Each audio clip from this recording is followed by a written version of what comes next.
Sri Ram's IAS, serving the nation since 1985. अब offline हो या online, we are the lifeline. एक काफी फेमस सेइंग है, the way you start determines how you finish. COP29 को अगर आप ऑब्जर्व करते हो, उनके जो की टेक अवेज हैं, आपको ये क्लियरली दिखेगा कि इस बार countries were least interested to come to a conclusion. हर तरफ से स्टार्टिंग से लेके अगर आप देखोगे तो मेजर कंट्रीज के लीडर्स इस पर्टिकुलर कॉप को स्किप किए हैं, जैसे कि हमारे खुद के प्रधानमंत्री along with France president, US के president and many other countries. And जब लास्ट कॉप में ये डिसाइड किया गया था कि ये प्रेसिडेंसी इस बार आज अजरबैजान को दिया जाएगा, बाकू में होगा, तब से लेके काफी ग्रम्बलिंग शुरू हो चुकी थी कंट्रीज के बीच में, क्योंकि ये थर्ड कॉप होगा जो एक पेट्रो स्टेट होस्ट कर रहा है। पहले भी इजिप्ट, उसके बाद दुबई, उसके बाद अब अजरबैजान। तीनों कॉप्स पेट्रो स्टेट द्वारा ही होस्ट किया गया है और कहीं ना कहीं डिसीजंस, जो फाइनल डिसीजंस थी, वो नहीं ली गई हैं। बट तभी भी अगर अब देखा जाए तो एक्सपेक्टेशन ये था कि ये पर्टिकुलर कॉप जो होगा, ये इस पर्टिकुलर कॉप को फाइनेंस कॉप बोला जा रहा था। कंट्रीज कह रहे थे कि भाई ये कॉप इनेबलिंग कॉप होगा, क्योंकि फाइनली डिसाइड होगा कि भाई ग्लोबल नॉर्थ कितना पैसा देने वाला है टू ग्लोबल साउथ कंट्रीज। उसके अलावा लॉस एंड डैमेज फंड को लेके बातचीत होनी थी, उसके अलावा ग्लोबल स्टॉक टेक को लेके बातचीत होनी थी। जो चीजें दुबई के कॉप में फाइनलाइज होते होते रुक गई थी, बात जरूर हुई थी, बट फाइनली इन सारी चीजों की जो निटी-ग्रिटीज थी इस पर्टिकुलर कॉप में डिस्कस करना था। तो ये एक्सपेक्टेशन था, एजेंडा था, बट तभी भी सभी का एक मत तो था ही, मेजर कंट्रीज का था कि भाई इस पर्टिकुलर कॉप में पता नहीं क्या होने वाला है, क्योंकि सर्कमस्टेंसेस सपोर्ट नहीं कर रही हैं क्लाइमेट टॉक्स को इस पर्टिकुलर सिचुएशन में। क्या है तो सबसे पहले अगर हम बात करते हैं तो as I said, the Azerbaijani presidency जो है उस पे ऑलरेडी काफी लोगों को दिक्कत थी। अभी प्रेसिडेंसी किस तरीके से चूज किया गया था उस पे थोड़ा सा नजर डालना जरूरी है। तो सबसे पहले अगर हम बात करें तो ये कॉप का जो प्रेसिडेंसी होता है वो रोटेट करता है, और इस बार ईस्टर्न यूरोपियन कंट्रीज के पास ये प्रेसिडेंसी होना था, बट रशिया ने वीटो कर दिया था कि कोई भी ईस्टर्न यूरोपियन कंट्रीज का होस्टिंग राइट्स नहीं दी जाए। तो दो ही कंट्रीज बाकी थी, आर्मीनिया और अजरबैजान, जो लास्ट ईयर आपस में they have already fought a war. अब आर्मीनिया ने वीटो कर दिया था अजरबैजान पे कि भाई अजरबैजान में नहीं करना है, बट फाइनली आपस में देयर वाज अ डील जहां पे कुछ प्रिजनर्स को छोड़ दिया था अजरबैजान ने, आर्मेनिया ने अपना वीटो विड्रॉ कर दिया, रशिया ने भी सपोर्ट कर दिया, सभी कंट्रीज एक्सेप्ट कर चुके थे कि भाई ठीक है अजरबैजान में हो जाए। बट ये जरूर पता था कि ये एक थर्ड पेट्रो स्टेट होगा, that is a country whose economy is fuelled by fossil fuels. ये एक थर्ड पेट्रो स्टेट होगा जो होस्ट करने वाला है कॉप, एंड इसी वजह से countries had doubts about the success of it. Already अगर आप अजरबैजान के प्रेसिडेंट के कुछ स्टेटमेंट्स को ऑब्जर्व करते हो, और ये मैं स्टेटमेंट्स बता रही हूं before the COP took place, he was indicative that हाँ कॉप होस्ट होगा और Azerbaijan will do a fantastic work, but fossil fuels are important. बल्कि जो इनॉग्रल स्पीच था, उन्होंने उस पर्टिकुलर स्पीच में कहा कि भाई oil and gas are a gift of God, और ये जो क्लाइमेट चेंज में ये जो डिस्कोर्स है कि फॉसिल फ्यूल्स आर बैड, ये एक वेस्टर्न प्रोपेगेंडा है।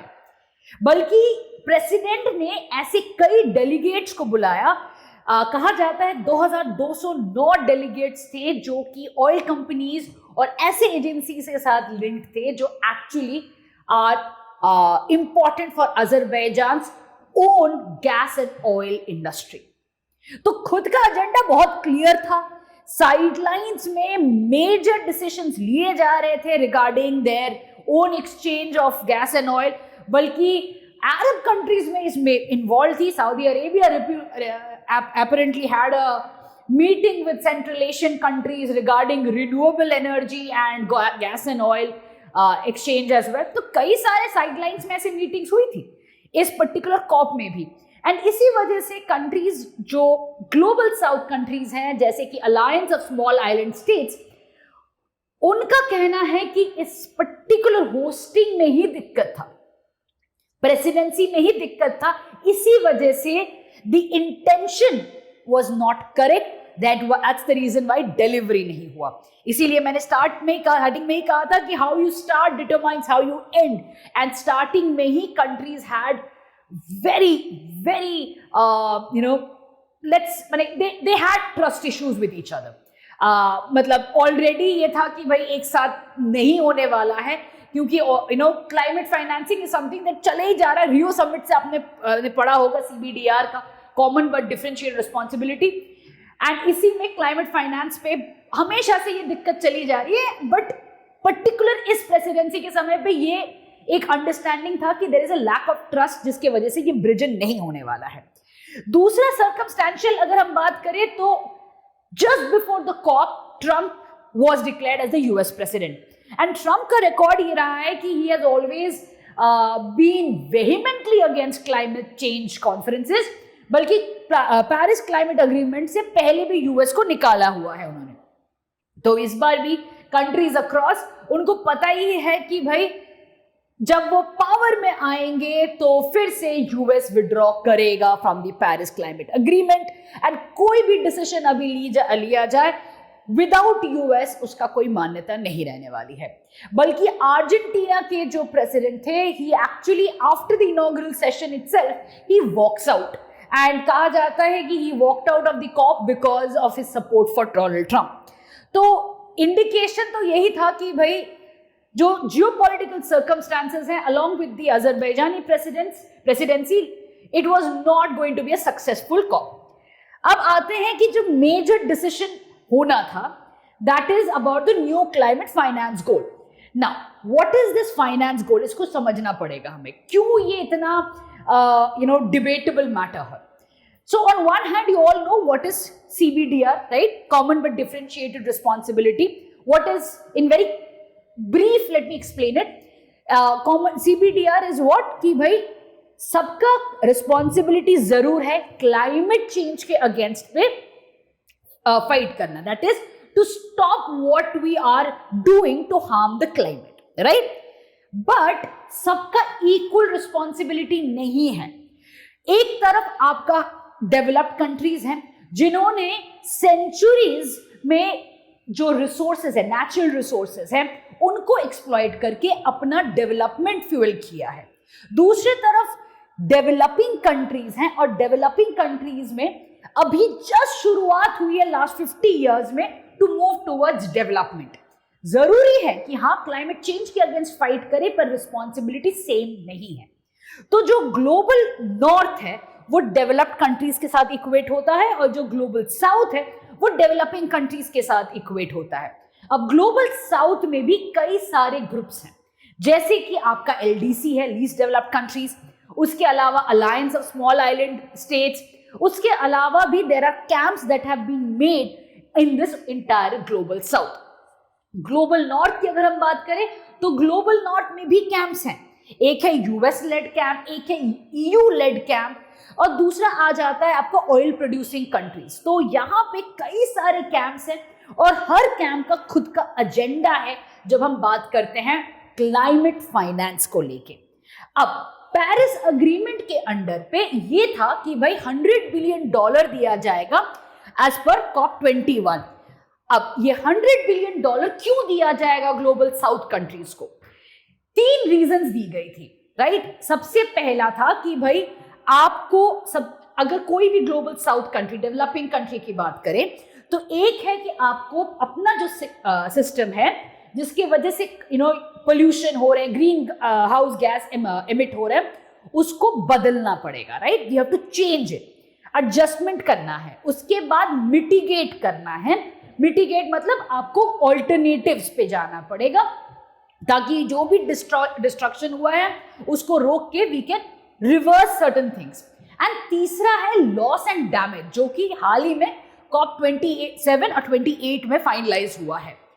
अब लॉस एंड डैमेज फंड क्या होता है कि भाई क्लाइमेट चेंज का इंपैक्ट तो रहेगा, specially on small island developing states. उन पे जो जरूरत है, जैसे कि वानुआटू आइलैंड या तुवालू आइलैंड जो पैसिफिक ओशन में है, उनको जो भी जरूरत पड़ेगा ड्यू टू क्लाइमेट चेंज, जैसे कि हाई सीज का मतलब सीज आर राइजिंग राइट, उनके वजह से they are losing land, agricultural land, तो उनको जो भी जरूरत है ये लॉस एंड डैमेज फंड से दिया जाएगा। ये तीन चीजें इंक्लूसिव हैं इन दिस पर्टिकुलर फाइनेंस, जो कि ग्लोबल नॉर्थ को देना है ग्लोबल साउथ को। As per the Paris agreement 2025 तक ये 100 बिलियन था। अब डिमांड बढ़ गया था और कहा गया था कि भाई इसको 1.3 ट्रिलियन तक करना है, राइट। अब प्रॉब्लम कहां पे आता है? 1.3 ट्रिलियन डॉलर्स पे क्या प्रॉब्लम आता है? अब जब डिस्कशन शुरू होता है, ग्लोबल नॉर्थ कहता है कि भाई ये 1.3 ट्रिलियन हम कोशिश करेंगे बाय 2035, बट हम सालाना क्या दे पाएंगे? We can give you 300 billion.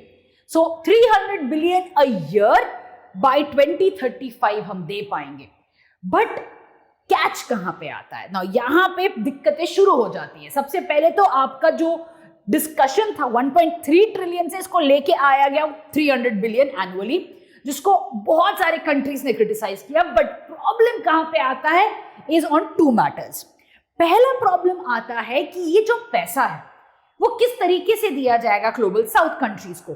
क्या इसको इन्वेस्टमेंट की तरह दिया जाएगा, या लोन की तरह, या ग्रांट की तरह? इन अदर वर्ड्स, लोन का मतलब क्या है कि अगर मैंने कुछ दिया तो ग्लोबल साउथ कंट्री को इंटरेस्ट साथ मुझे वापस करना पड़ेगा, और अगर मैंने ग्रांट की तरह दिया तो वो मैंने दे दिया, भाई आप करो, this is, you don't have to return it back, right. Now if you talk about the global north countries, France की बात करें तो फ्रांस ने जो भी अभी तक क्लाइमेट फाइनेंसिंग में दिया है लास्ट कुछ साल में, 90% is a loan. Similarly Germany की बात करें तो इट्स अराउंड 75%, यूएस की बात करें it's around 60%. So these are the number percentage of the entire financing that they do. It is in terms of loan, not grant. अब अगर loan में दे रहे हो एक ग्लोबल साउथ कंट्री को और ये कह रहे हो कि भाई 10 साल बाद मुझे वापस दे देना विद इंटरेस्ट, ये कोई फाइनेंस डील नहीं हो रहा है. This is not CBDR, right? So यहां पे इंडिया जैसे कंट्रीज ने अपोज करते हुए कहा कि ये it can not be on loan basis, it has to be on a grant basis. Now, of course, global north countries or developed countries are going to have a problem with it. दूसरा जो issue आया है इस particular scenario में is regarding who is going to give that 300 billion USD per year. India and other countries like Nigeria, उनका demand था कि ये पूरा पैसा ग्लोबल नॉर्थ कंट्रीज देने वाली है, बट ग्लोबल नॉर्थ कंट्रीज ने कहा कि भैया आपको पैसे से मतलब है, हम दे या कोई और कंपनी दे या कोई वॉलंटरीली दे, ये तो मतलब नहीं होना चाहिए आपको $300 बिलियन हम दे देंगे सालाना.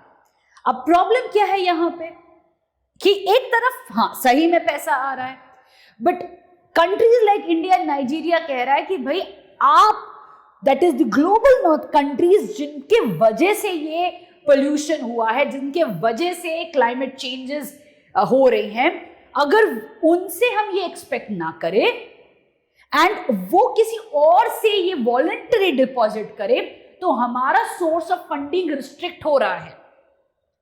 क्योंकि countries like India said that the island countries जो सबसे ज्यादा उनको इंपैक्ट हो रहा है, या अफ्रीकन कंट्रीज जो सबसे ज्यादा जिनको इंपैक्ट हो रहा है, उनको अगर हम if you want to give them funding, वो तो ग्लोबल नॉर्थ से भी ले सकते हैं और वॉलंटरी जो कोई कंट्री देना चाहता है वो भी हो सकता है. Why limited to only $300 billion from one source? तो यहां पे कंट्रीज ने अपोज करते हुए कहा कि नहीं, $300 बिलियन सिर्फ और सिर्फ ग्लोबल नॉर्थ देगी, एंड अगर कोई वॉलंटरीली देना चाहता है वो अलग से देखा जाएगा.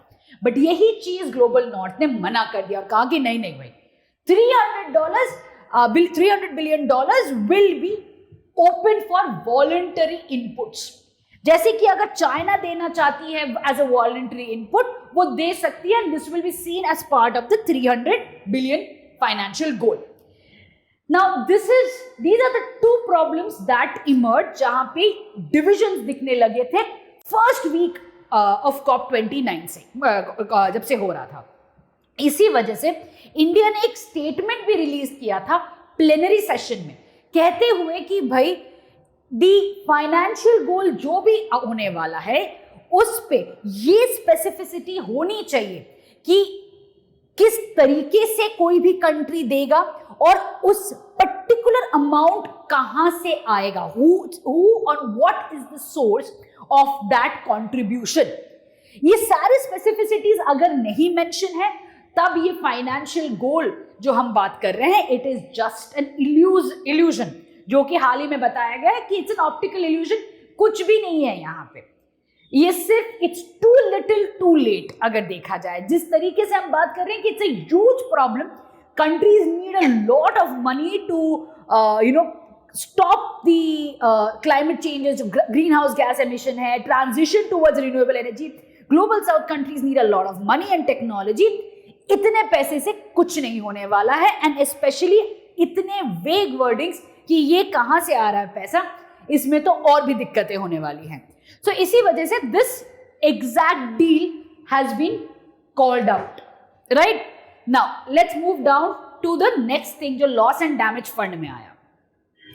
अब ये 300 बिलियन यूएसडी की जब बात हो रही है उस पे क्वेश्चन आया कि ठीक है भाई, इस फाइनेंशियल गोल में हम ये बात कर रहे हैं कि there will be money and technology that is going to be given to countries to transition. ठीक है, आप शिफ्ट करने के लिए बात कर रहे हो. क्या इसमें loss and damage fund inclusive होगा? क्योंकि ग्लोबल साउथ कंट्रीज कहती हैं कि भाई अगर आप लॉस एंड डैमेज फंड को भी इंक्लूड कर रहे हो तब तो ये पैसा बहुत कम है. So now the question started happening कि loss and damage fund को कहां पे अब रखोगे. Now at the end of the day इसमें कई सारे डिबेट्स हुए, बट ये डिसाइड किया गया कि भाई लॉस एंड डैमेज फंड को लेके कोई भी प्रॉपर स्टेटमेंट नहीं दिया जाएगा. So the final text mentions the fund 3 times but acknowledges that gaps remain in dealing with it and it requires public grant based finance. In other words, अभी तक कहां से फंडिंग आएगा, will it be part of the NCQG fund, ये अभी तक clarity नहीं आया है, बल्कि बोल दिया गया है कि ये अगले कॉप में डिस्कस किया जाएगा. अगला कॉप कहां पे हो रहा है? ब्राजील में हो रहा है. तो ये अब बोला जा रहा है कि भाई वहां पे डिस्कस किया जाएगा, इस कॉप के स्कोप से बाहर है, इसमें एक्सपेक्ट मत करो. ठीक है. So again a failure to bring in a major concern जो लास्ट कॉप में हो चुका था. ये पर्टिकुलर चीज को एड्रेस कर लेना चाहिए था इस पर्टिकुलर कॉप में, बट नहीं हो पाया. आते हैं ग्लोबल स्टॉक टेक में. ये COP28 में डिस्कस किया गया था और कहा गया था कि भाई कंट्रीज जो कर रही हैं एज कम्युनिटीज, ये ग्लोबल स्टॉक टेक का पार्ट होना चाहिए कि भाई क्या कंट्रीज कंट्रीब्यूट कर रही हैं फॉर दिस ट्रांजिशन. किस ट्रांजिशन के लिए? Transitioning away from fossil fuels. But ये जो ग्लोबल स्टॉक टेक का बात होने शुरू हुआ इन कंटिन्यूएशन ऑफ COP28, इस पे भी मैटर को ब्लॉक कर दिया गया. बोला नहीं, इस पे बात नहीं करना है. मतलब जो सक्सेसेस आपको COP28 UAE जो दुबई में हुआ था उन पे भी डिस्कशंस नहीं हुई है COP29 में. Rather the focus was constantly on the quantified goals, the finance deal, and जो मेजर पॉइंट्स थी जैसे कि लॉस एंड डैमेज फंड का फंडिंग या talk about the global stock take का डिस्कशन, सारी चीजें पे ब्लॉक हो गई है मैटर्स. कोई डिस्कशन हुआ नहीं इस पे, राइट. बल्कि ये कहा गया कि there is a back track from commitments taken from last year. जो लास्ट ईयर में कमिटमेंट दी गई थी, एक बैक ट्रैक शुरू हो चुका है वहां पे. बट इसका मतलब है क्या पूरा COP29 is a wash out? Not really. There was also one major change that has happened, which is Article 6. Now, Article 6 क्या कहता है? It talks about carbon markets. यहाँ पे एक sustainable development tool, mandatory tool पे discuss किया गया है, अग्रीमेंट लेके आया गया है हर कंट्री का. एंड इस according to article 6 which has 6.2 of country to country trading, 6.4 which is about international carbon market. इस पर्टिकुलर आर्टिकल में सारा जो निटी-ग्रिटीज हैं उसको एक्सेप्ट कर दिया गया है, जैसे कि आपका सस्टेनेबल डेवलपमेंट टूल हो गया, आपका जो ह्यूमन राइट्स सेफगार्ड्स हो गए, adjustment of the baseline, carbon credits किस तरीके से इशू होगा, और प्रोजेक्ट्स जो लॉक इन होती हैं, हाई एमिशंस एमिट करती हैं, उनको कैसे अवॉइड किया जाए। ये सारी डिटेल्स अब आर्टिकल 6 में आ गई हैं, which basically finalizes the details of carbon markets, right? Now this was the Baku breakthrough. तो बाकू का अगर हम बात करें, it is not completely a washout. There was a breakthrough in the form of international carbon market, जो कि 10 साल से इसका डिस्कशन चल रहा था. Finally there has been an approval of the wordings of Article 6, right? Now ये तो हो गया COP29 के जो wins and losses हैं, बट यहां पे जियोपॉलिटिकली ये भी ऑब्जर्व करना जरूरी है कि who was the loud voice, who was the leader, क्या चल रहा था from the geopolitical scenario.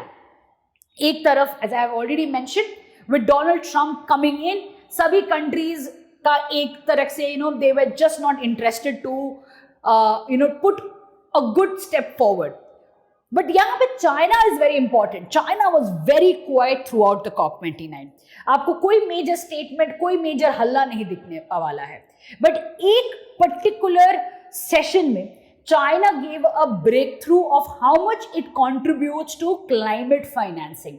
इससे पहले चाइना ने ये कभी मेंशन नहीं किया था कि कितना चाइना वॉलंटरीली देता है टू क्लाइमेट फाइनेंसिंग. वो खुद को अपने आप को एक डेवलपिंग कंट्री बोलता है, but doesn't kind of look into the matter of climate finance, कभी नहीं बोला है. बट इस पर्टिकुलर सेशन में China did give a breakup of the climate financing and it said that भाई हम वॉलंटरीली देते हैं, हम पे कोई भी प्रेशर नहीं है.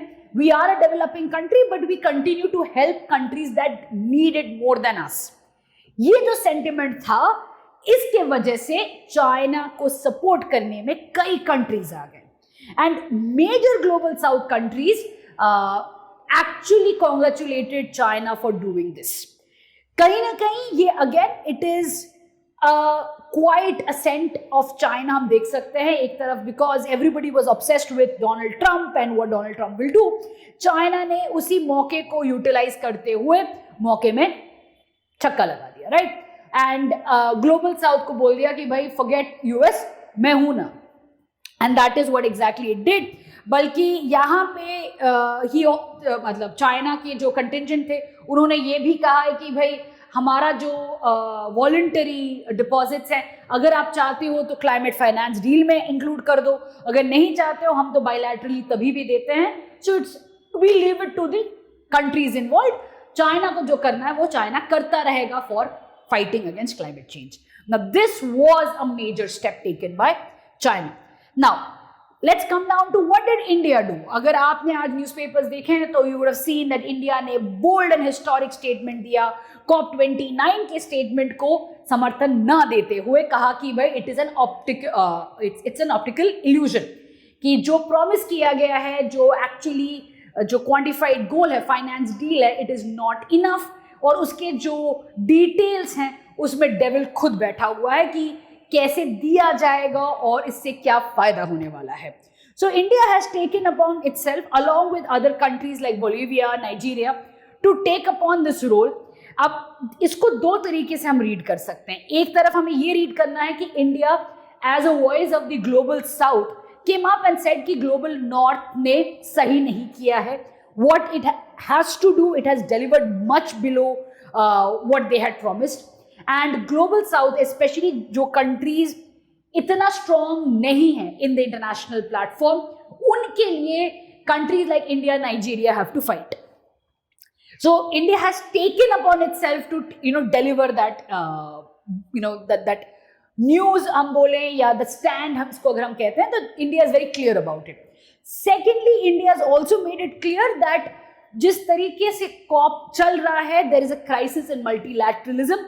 India has also talked about the fact that अगर इसी तरीके से climate change पे focus करता रहा, so countries are not going to really deliver on what they are saying. इससे बेटर है कि हम international solar alliance, biofuel alliance, ऐसे ऑर्गेनाइजेशंस को देखें जहां पे एटलीस्ट ट्रांजिशन के लिए technology other things can be supported rather than COP, जहां पे कंट्रीज आके कुछ नहीं हो रहा है, they are just talking without delivering what they are saying. India ने यहां तक कहा है कि it is a stage managed, क्योंकि इंडिया ने पहले ही कहा था कि हमें एक मौका देना चाहिए before the deal is finalised to put in our comments, but India को ये मौका नहीं दिया गया। तो जब डील फाइनल हो गया उसके बाद इंडिया ने कहा कि ये तो स्टेज मैनेज था। This is where global north just showed what politics is, which again indicates that India is definitely having, kind of bringing in a strong voice to support Global South and is stepping into the leader of the Global South movement. Now, who is going to be favored? Kya India as the voice of the Global South ya China as someone who is voluntarily giving climate financing will be chosen is yet to be seen, but definitely India versus China दिखने को clear हो चुका है in this COP29. With this, we come to an end to today's session. Thank you so much. I'll see you in the next one. Bye. Sri Ram's IAS, serving the nation since 1985. Ab offline, hoya online, we are the lifeline.